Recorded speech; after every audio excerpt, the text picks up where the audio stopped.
How to live joyfully as an empath. Hey guys, John out here on the back deck enjoying this beautiful weather today.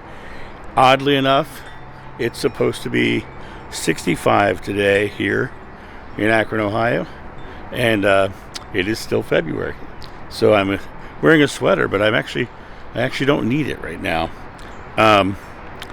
I wanted to hop on and I wanted to talk about empaths. And I wanted to talk about the idea that when I came back to doing spiritual work about a year and a half ago, I was astounded by how much the world had changed, how much our experiences had changed. One of the things that was very obvious was that people were stepping into their own divinity and being very excited to do so. But as the veil seems to be getting thinner, because I believe totally the reason things are changing this way is that humanity is shifting, and we're shifting into a more loving world. And the reason why we're having the traumatic events in the world right now is not because they are prevalent, but because they are the anomalies that are popping up. They're the growing pains. But as we shift humanity in this direction, the veil is getting thinner, and more people are becoming highly empathic. They're becoming empaths, and there's a lot in being an empath that you need to address. And a lot of people they struggle with their feelings, their emotions, with crowds. Even they struggle with feeling weakened by being empathic. They struggle with the world just not being the way they'd like it to be. So I thought I'd do this video about empaths and give you guys some tools on how to deal with being empathic and how to move forward into the world and create the lifestyle and the life that you want. So I'm going to go back inside right now and let's see what happens. So here I am in my studio, and I wanted to talk about empaths because empaths are showing up in my private sessions every day. People who are very much in this mode. And so let me jump over to my other camera here and let's dive in. So are you an empath? Let's first talk about what an empath is. Empaths are people who are highly empathic. What does empathic mean? It means they can feel and experience the emotions of others. They understand, they feel for them. And a lot of times people say, I have a lot of empathy for you. But a lot of times when they're saying that, it's because they really can feel what they're going through. They're experiencing what they're going through. Now, there's levels of empathy and levels of being an empath. There's some people who are just have an intuition and feel that connection. Then there's some people who really feel the huge connection to people's emotions, people's experiences. They watch the news and they cry because they can feel the parents who are hurt when a child is killed. They feel those experiences because they're highly empathic. Now, that can make for a difficult life when you don't recognize the fact that you are empathic. You have to start looking at the idea of, am I just a feely person, or am I really feeling the emotional content of this in a way that's different, in a way that's broader? Empathic people are highly clairsentient. They feel the feelings. That's what that means. The clairsentient, you're feeling with all your senses. And so it really comes down to the idea that you're in your life experience, when you find yourself feeling the emotions of others, then you might be an empath. So let's talk about some of the clues that make you understand that you might be an empath or a highly empathic person. Number one is, do you feel overwhelmed in crowds? When you get into a crowd, do you feel like just uncomfortable in crowds? Well, most empaths are, because of the fact that when they're in a crowd, they're feeling the emotions of everybody at once. It's like sensory overload. So they much prefer to. A lot of empaths become shut-ins or home alone all the time, or just people who are very isolated, because going out into the crowds is they feel judgment. They feel these negative emotions around them, and it just going out amongst people is not a comfortable thing to do. That's one of them. Second one is, in your interactions with people, does their mood affect you? Does their mood actually affect you?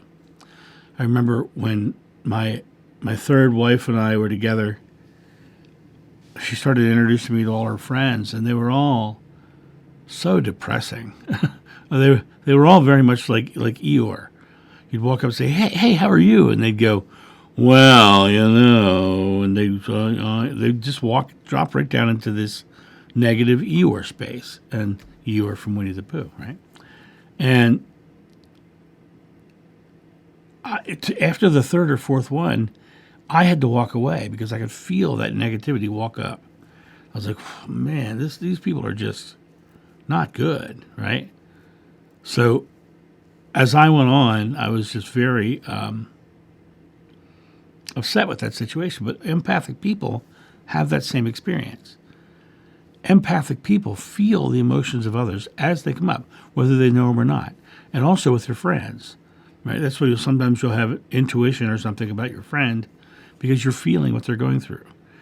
And that empathy, when you watch television and you see that mother crying because her child was harmed, you feel that mother's pain. You understand that expression, right?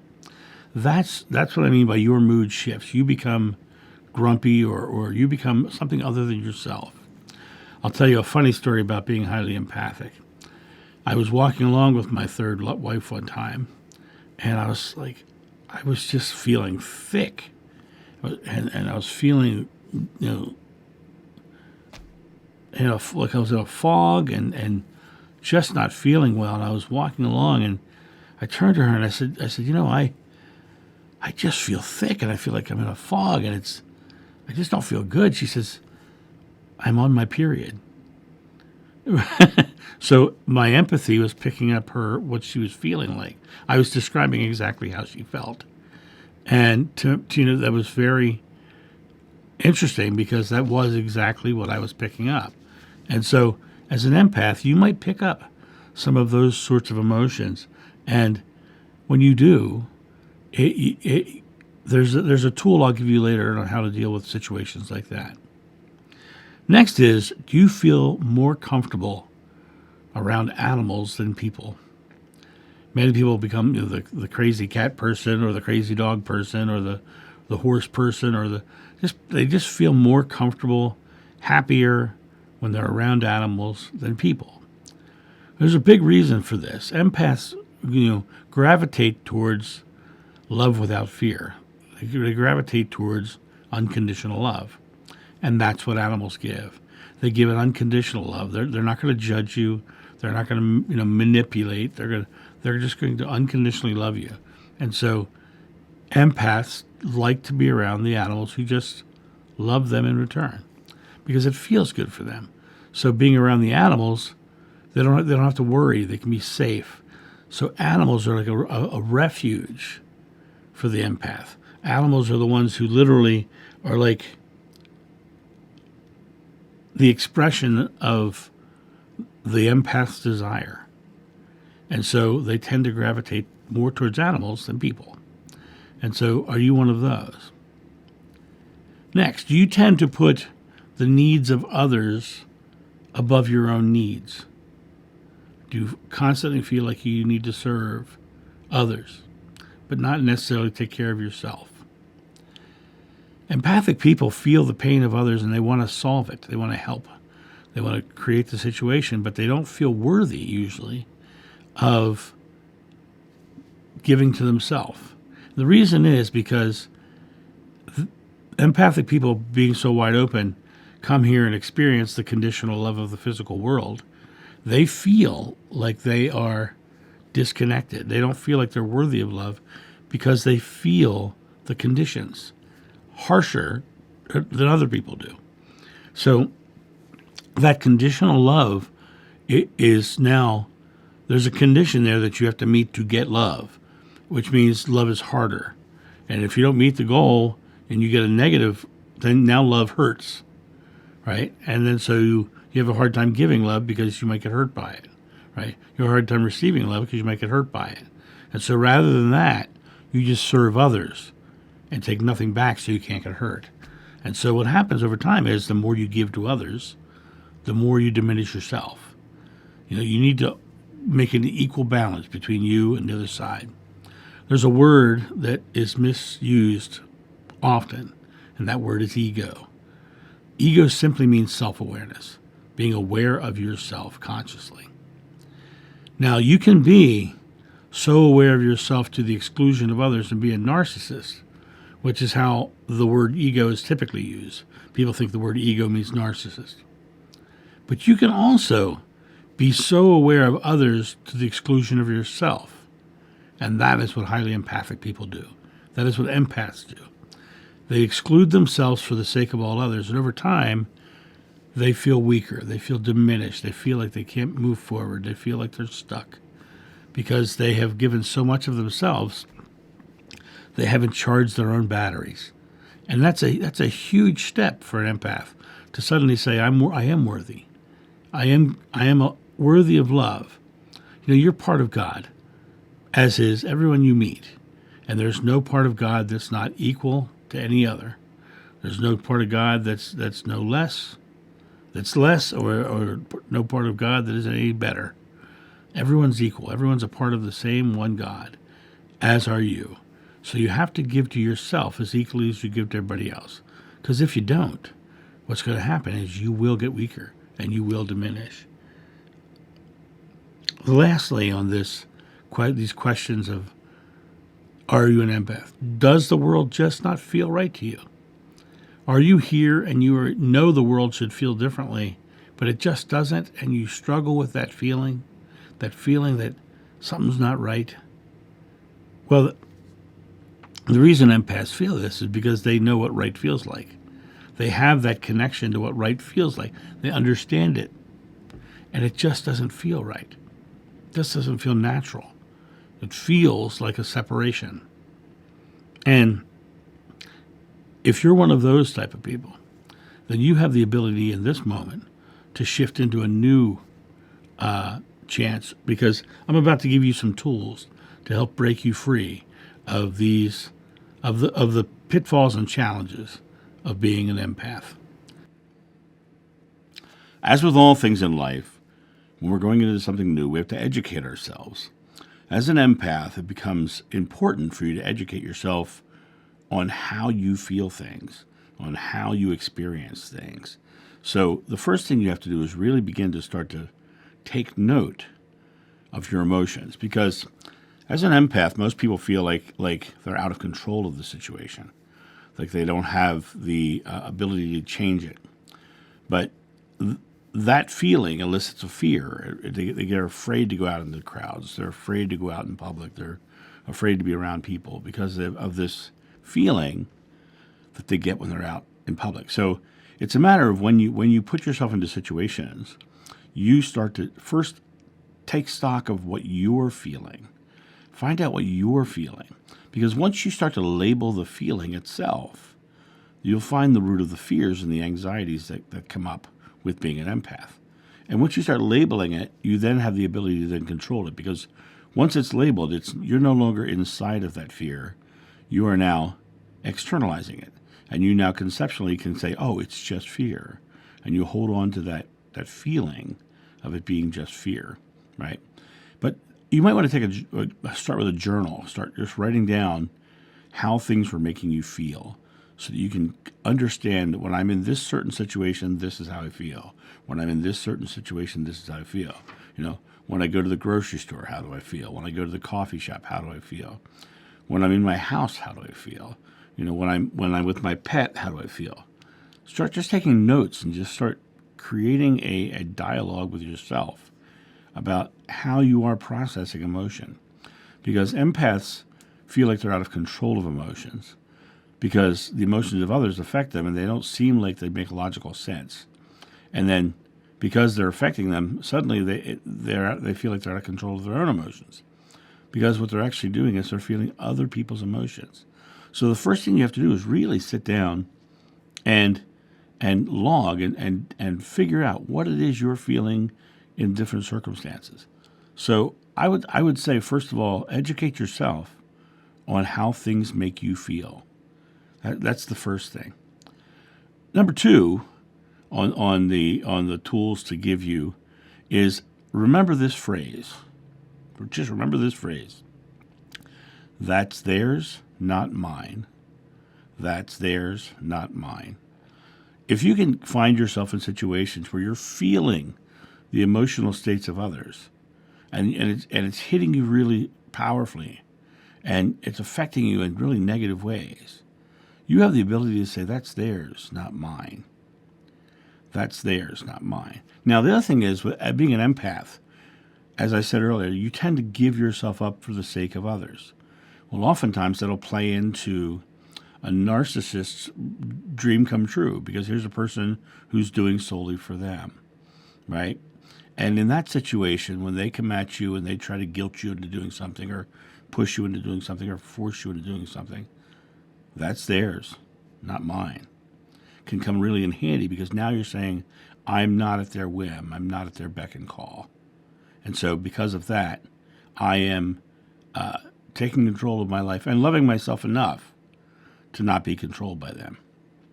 The third thing is, when someone does come to you to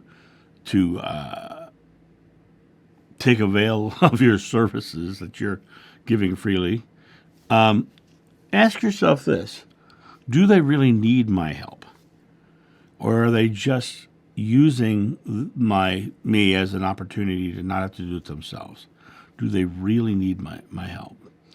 And you'll find very quickly that oftentimes the most loving thing you can do for that person is to not help them, because learning to do it themselves, or making them do it themselves, makes them a more independent person and more individually powerful person. They have the ability to then do things themselves. It's the old adage, give a man a fish, you feed him for a day. Teach him to fish, you feed him for a lifetime, right? Sometimes being the consequence of saying no is the thing that lets somebody step up and do something else. I often tell the story of when I was trying to swap an engine and a transmission in two vans in my driveway.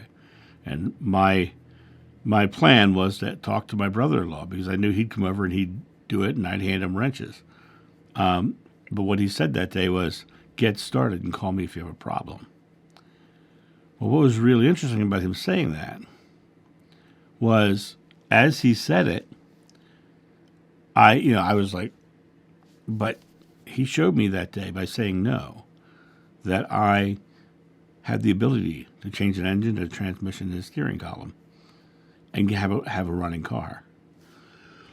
Technically a van, but sometimes it's when, do they really need me to do this? Or are they just doing it to not have to do it themselves? Or would it be better for me and better for them for me to say no and help them, step into a new level of their own responsibilities? And that's a really important thing, because people who tend to be selfless and give of themselves, so openly, tend to be taken advantage of pretty quickly. And empaths are top on that list. So that brings us to, of course, the next on the list here, and it kind of ties right into what I just said. You don't have to justify your no. You don't have to justify what you're doing in response to the emotions you're feeling. So, in other words, a lot of times you'll have that moment of saying, I can't do that right now, or no, because I have to do this, and you start to justify why you said no.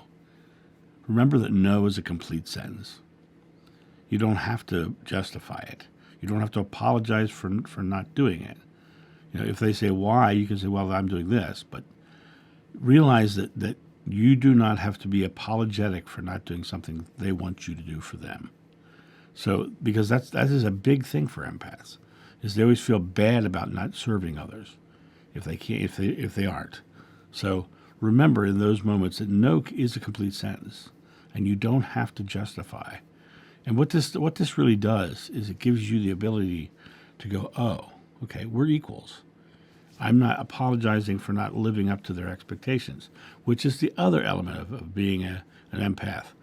A lot of empaths suffer with low self-worth and self-doubt. And by coming to the place of, we are equal, and I don't have to do this, or I'm not doing this, or I can't do this, right? Or you want me to do what? No, I'm not doing that. It sounds mean or flippant, but it only sounds that way because of the fact that you feel bad about not doing it, right?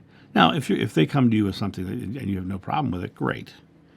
But if they're coming to you literally to just hand something off to you they don't want to do, that's when you have to say no. You have to assess what's coming in and realize they're coming to you with an emotional state of need, right? And you're feeling their need as an empath, and so you want to solve it and have a solution for them. Sometimes the solution is let them do it themselves. So as I said in the last one, you have to say, do I really need to be doing this, or why aren't they doing this? Thinking these things, asking yourself these questions. Would it be better if I let them do it? Because those are important things. And remember, when you say no, you don't have to justify your no, because your no can be the answer. And if they're expecting you to justify why you said no, then was it really a loving gesture in the first place, or were they actually subjugating you? That's an important question to ask yourself. So here's the next one. So when you find yourself, after you're writing down all your emotional states that I said in the first tool, and you're in this state, now we're going to do some physiological subconscious mind training. The thing is, you have to start creating what are known as neural anchors. You're starting to anchor a feeling, your chosen feeling, with what you're doing. And the way you do this is very simple, because all of the natural responses you're having are fear-based. And so when you're writing these things down, and you're in those situations where you feel uneasy, take the time to actively, fully exhale and relax your muscles.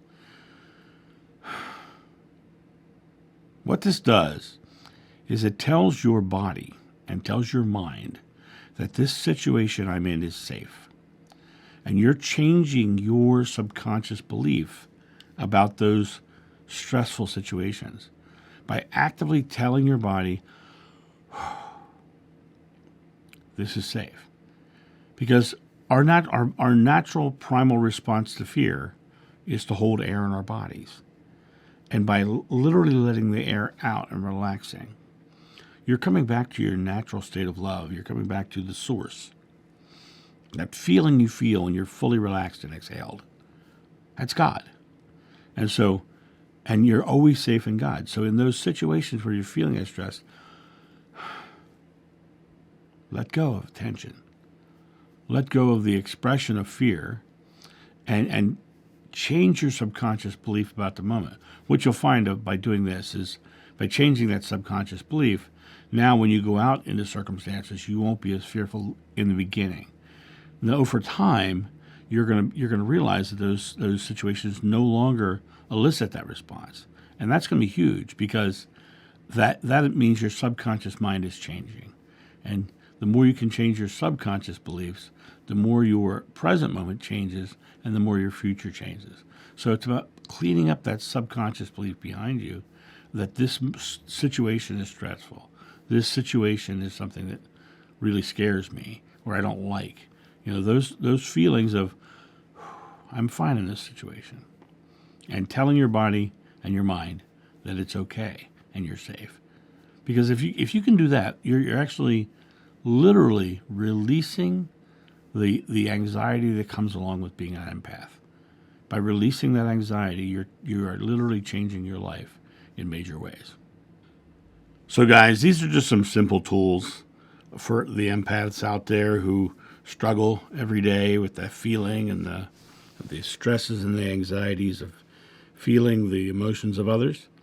If you can put them into action, if you can slowly start to incorporate these tools into your life, what you're going to find is that over time, your life experience will change, because now you're actively changing your subconscious beliefs about your experience, and you're taking control of the fact that you don't have to feel those negative emotions. You don't have to be stressed out in crowds.